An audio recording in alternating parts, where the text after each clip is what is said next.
Hi everybody, Orlando here. Just wanted to do a quick tutorial on mixing with a virtual DJ. Um, you're gonna wanna make a playlist before you even go to a party and DJ. You're gonna wanna listen to your music and make a list of the best songs that you can mix, so that way you'll have a better product when you go and DJ. For example, we're going to do make some trance music here. I made a folder already that only contains like danceable music, dance and like techno and trance. So now another tip that you should know about is you should analyze your music. By analyzing, I mean going to a file, right click, and say reanalyze bits per minute, and that will analyze your file. Or if you just load the file, I'm gonna stop this. If you just load the file and play it, it should see, as you can see, it gave you the bits per minute that file or that song has. So but you have to do this way ahead of time. You select all of your music, for example, in the database. I selected a database. For those that don't know how to make a database, meaning all the music that's on your computer, watch my previous tutorial on filtered files or folders, and that'll display all the music that you have in your computer. So now after you have all your music showing, you would want to come here and select it all, like press Ctrl A, or select the first song and shift and then select the last song, for example, like that.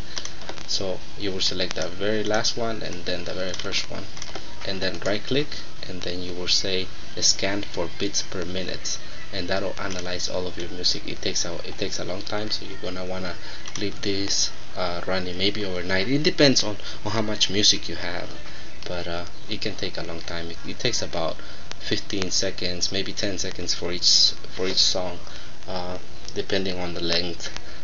Once you've done that, you can just come here and click bits per minute on the top, and it'll organize your files, by bits per minute instead of artists. If you select artists, or a file by alphabetizing it. Now we want to do it this way this time, bits per minute. So if you can, as you can see, that all the files or the songs are organized close to each other too. That means that this one has pretty much the same bits per minute as this one.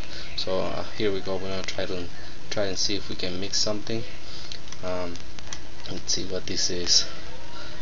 I have my my earphones connected, so you're not gonna be able to listen to this right now. Okay, so now you can.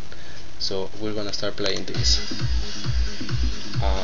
and then we're gonna load the next song. For example, this one, which is 33, which means it's a slower bits per minute, but it's pretty close. So I'm gonna listen to the song. Okay, that sounds about right. I'm listening to it. I'm gonna pause it right here. I'm gonna make a loop 4,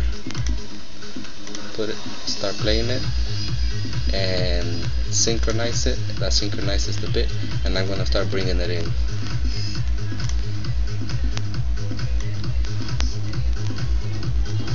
Okay. And then I can just do an effect on this one, like a backspin on this one, stop it, and let that loop out.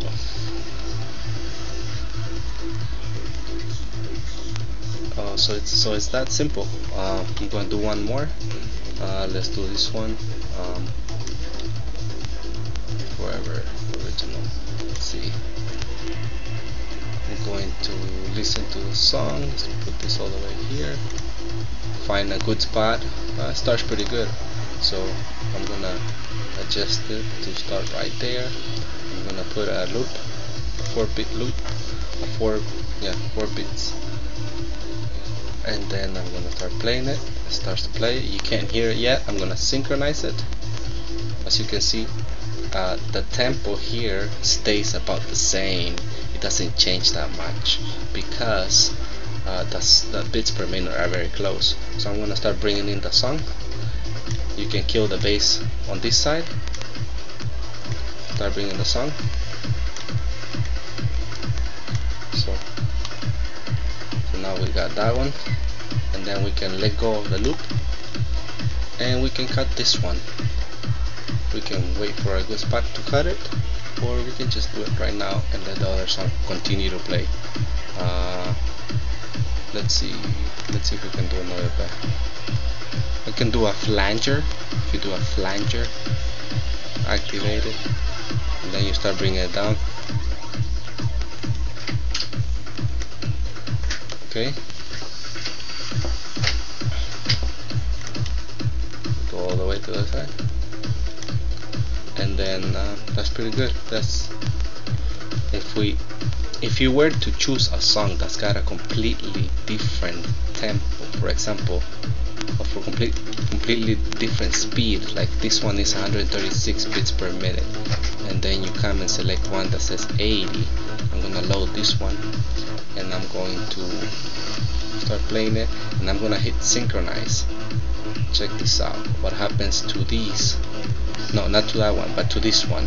It's gonna try to adjust the speed to this one, and it's gonna vary a lot. Well, it actually didn't. It's not that much different. And let's try another one. That's let me try another song completely. That's completely off. Let's see with this one. Synchronize. You see what happens? It changes a lot if you use songs that have a completely different tempo. So that's why it's a good idea to use the bits per minute if you have the same type of music going on.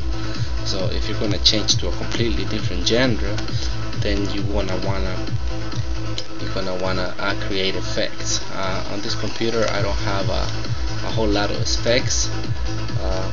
You can do scratching if you have your mixer connected, your mixer controller. You can do backspins or stuff like that to cut the song. And when you wanna change your genre, so that means you're gonna completely change the type of music. In most cases, you're gonna wanna try to stay within the same speed, varying a little bit from slower to a little bit faster and back to slow, so that it can entertain your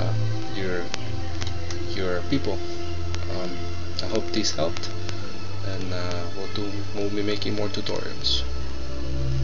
If you have any comments, suggestions, put them down below. Thank you.